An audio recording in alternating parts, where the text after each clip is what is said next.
Hello everyone, my name is Ethan and welcome back to Ethan's Film Critic Cave, and today I'm going to be giving an in-depth, thorough, definitely not a biased review of my LetterBoxd top 4, Gangs of New York, Seven, Snatch and The Hangover. We're going to be starting off with Gangs of New York. This is my favourite film, but that doesn't mean it doesn't have its flaws.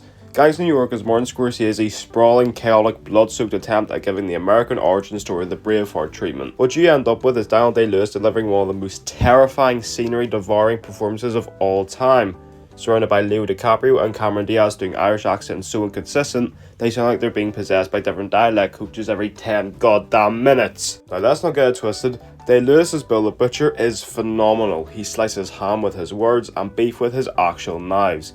He's a patriotic psychopath in a top hat and a mustache so sharp it could pierce the Union Jack. But the film itself, at times, is like being yelled at in a saloon for 2 hours and 40 minutes.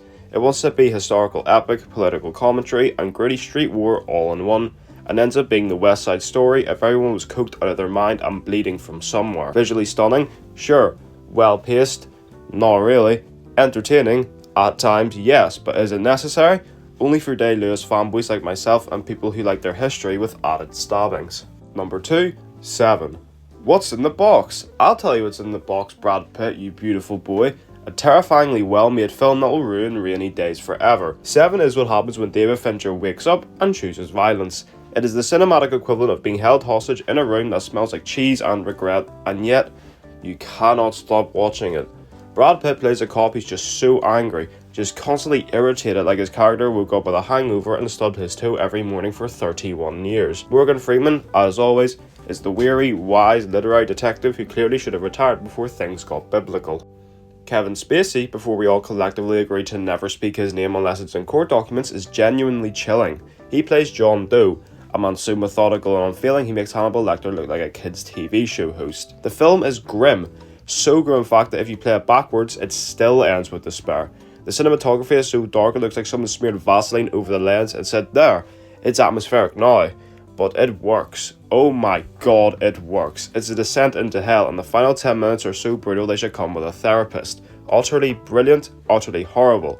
Watch it, then cry.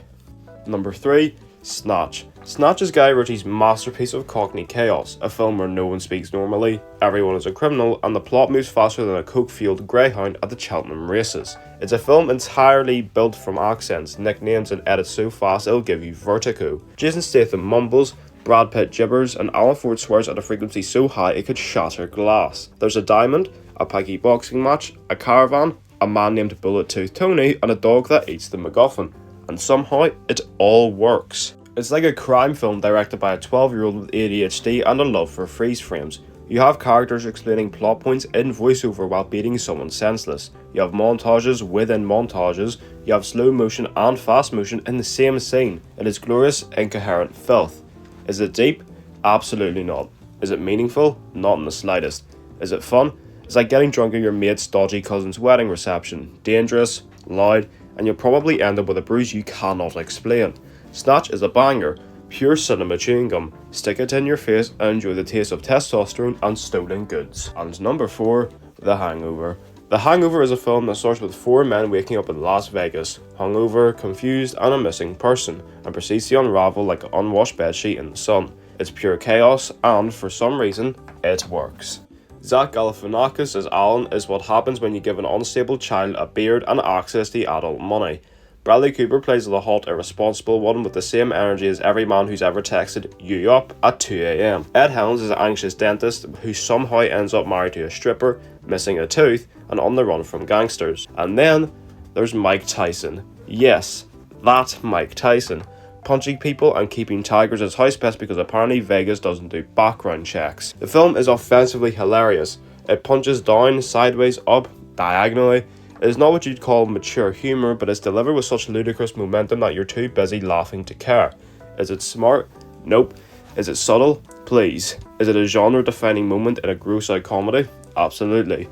It's a film, like a real hangover, starts funny, but ends with shame and regret.